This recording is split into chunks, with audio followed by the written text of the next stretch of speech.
Hey guys, I am Amrita Agarwal from Amrita Agarwal coaching centre. आप सबकी demand पे मैं 6 अगस्त से दिल्ली एसएससी दिल्ली पुलिस के मैथ्स के प्रीवियस ईयर क्वेश्चंस लेकर के आ रही हूँ। जब तक इसका एग्जाम कंप्लीट नहीं हो जाता है तब तक मैं डेली एसएससी दिल्ली पुलिस के मैथ्स के प्रीवियस ईयर क्वेश्चंस लेकर के आऊँगी और एग्जाम के टाइम पे एग्जाम की एनालिसिस भी करवाऊँगी। आप सबको दिल्ली पुलिस के मैथ्स के प्रीवियस ईयर क्वेश्चन सब एक जगह मिल सकें, इसके लिए मैंने एक प्लेलिस्ट बनाया है जिसमें मैंने अभी तक जितने भी दिल्ली पुलिस के मैथ्स के प्रीवियस ईयर क्वेश्चंस दिए हैं और आगे दूंगी उन सबकी लिंक उस प्लेलिस्ट में मिलेगी और प्लेलिस्ट की लिंक मिलेगी आपको आई बटन पे और डिस्क्रिप्शन बॉक्स में। आपको आई बटन पर डिस्क्रिप्शन बॉक्स में एसएससी सीपीओ के मैथ्स के प्रीवियस ईयर क्वेश्चंस की लिंक मिलेगी और एसएससी सीजीएल 2020 के और 2021 के मेंस के पेपर के सॉल्यूशन की भी लिंक मिलेगी। आपके लिए एसएससी सीपीओ के मैथ्स के previous year questions as a expected questions होंगे, क्योंकि आपके एग्जाम में आए हुए क्वेश्चंस एसएससी सीपीओ में पूछ लिए जाते हैं और एसएससी सीपीओ में आए हुए क्वेश्चंस आपके एग्जाम में आते हैं। तो अगर आप प्रीवियस ईयर क्वेश्चंस के साथ एक्सपेक्टेड क्वेश्चंस को भी सॉल्व करना चाहते हैं तो आप एक बार एसएससी सीपीओ के भी मैथ्स के प्रीवियस ईयर क्वेश्चंस को सॉल्व कीजिए। अभी मैं आपके लिए दिल्ली पुलिस कांस्टेबल 8 दिसंबर 2020 शिफ्ट सेकेंड में आया हुआ ये क्वेश्चन लेके आई हूँ। क्वेश्चन है, a ratio of the length and breadth of a rectangular park is 5:3 respectively. If a man walking along the boundary of the park at the speed of 6 km per hour completes one round in 10 minutes, then the area of the park is। कह रहा है कि एक आदमी है जो rectangular park की boundary में, बाउंड्री मतलब एकदम आउटर जगह पे, ये पूरा एक राउंड लगा लेता है 10 मिनट में और इसका राउंड लगाने में जो स्पीड होती है वो होती है 6 किलोमीटर पर आवर।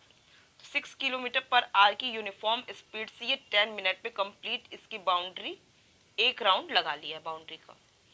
और ये भी कह रहा है कि ये जो रेक्टेंगुलर पार्क है इसकी लेंथ और ब्रेथ 5:3 में है। तो बताइए कि इस पार्क का, ये रेक्टेंगुलर पार्क की एरिया क्या होगी। आपको पता होगा कि रेक्टेंगुलर पार्क की एरिया निकालना है तो मुझे क्या करना होगा, रेक्टेंगल की एरिया लेंथ इंटू ब्रेथ होता है और यहाँ पे लेंथ और ब्रेथ रेशियो में है। तो अगर मुझे इसकी एग्जैक्ट लेंथ और एग्जैक्ट ब्रेथ पता चल जाए तो मैं उसे मल्टीप्लाई करके इसकी एरिया बता दूंगी क्या होगा। तो इसका मतलब मुझे एग्जैक्ट लेंथ और एग्जैक्ट ब्रेथ फाइंड आउट करना होगा, जबकि ये रेशियो में है।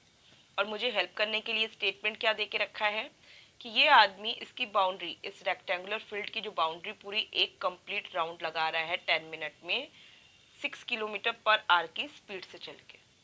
तो मैं इस जो रेक्टेंगुलर फील्ड है इसका पैरामीटर फाइंड आउट कर सकती हूँ, क्योंकि ये पूरा बाउंड्री एक राउंड लगाया है और 10 मिनट में इसने लगाया है राउंड। तो 10 मिनट्स में उसने कितनी डिस्टेंस कवर की है अगर मुझे पता चल जाएगा तो वही डिस्टेंस होगी इस रेक्टेंगुलर फील्ड का पैरामीटर। क्लियर है? और पैरामीटर क्लियर हो गया तो मैं ईजिली इसका एग्जैक्ट लेंथ और एग्जैक्ट ब्रेथ फाइंड आउट कर लूँगी और फिर मैं इसकी एरिया फाइंड आउट कर लूँगी। ठीक, तो यहाँ पे क्या कह रहा है कि ये जो आदमी है ये स्पीड से चलता है 6 किलोमीटर पर आवर की स्पीड से। ठीक है, और ये चला कितना है, 10 मिनट्स चला है। सबसे पहले तो मैं इसको किलोमीटर पर आवर को मीटर पर मिनट में कन्वर्ट कर लेती हूँ, क्योंकि मुझे 10 मिनट्स में कितनी डिस्टेंस कवर किया है वो पता करना है और एरिया निकालना है मुझे मीटर स्क्वायर में। इसका मतलब ये जो डिस्टेंस है इसको किलोमीटर का मैं बना दूँ मीटर तो हो जाएगा 6000। जाहिर सी बात है 1 kilometre is equal to 1000 metre, तो ये 6000 बन जाएगा, 6000 मीटर। और इसे जब मिनट में कन्वर्ट करूंगी तो 1 hour is equal to 60 minute, तो हो जाएगा ये 60 मिनट। किसी को कोई डाउट नहीं होगा।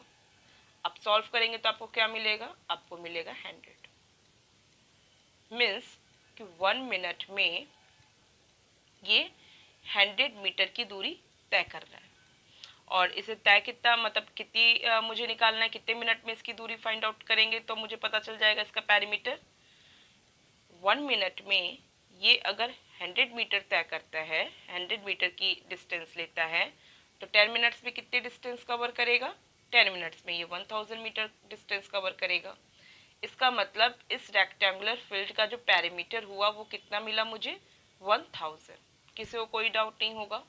मीन्स 10 मिनट में ये जो ये आदमी की स्पीड है, अगर हम मीटर पर मिनट पे निकाले हैं तो मुझे स्पीड मिल गई है 100 मीटर पर मिनट। और मैंने 10 मिनट के लिए डिस्टेंस देखा है कितना कवर किया है, तो मुझे मिला है 1000, जो कि इसका पैरामीटर है। और आपको पता होगा कि parameter of rectangle is equal to क्या होता है, 2 in the bracket length plus breadth, क्योंकि इसकी जो बाउंड्री है उसी का एडिशन ही तो पैरामीटर है। तो length plus breath plus length plus breath करेंगे तो 2 in the bracket length plus breath मुझे मिलेगा, जो कि 1000 होगा। और आपको क्योंकि ये रेशियो के फॉर्म पे 5:3 दिया है, तो मैं इसे लिख सकती हूँ कि ये 5x और 3x है एग्जैक्ट वैल्यू के लिए। और इस तरीके से मुझे क्या मिल जाएगा, इस तरीके से मुझे मिल जाएगा 5x plus 3x means 8x, और हो जाएगा 2 into 8x is equal to 1000। ठीक, अब इससे मैं x की वैल्यू फाइंड आउट करूं, इसका एग्जैक्ट लेंथ और ब्रेथ फाइंड आउट करने के लिए, तो x की वैल्यू क्या मिलेगी मुझे, 1000 डिवाइडेड बाय 8 इंटू 2।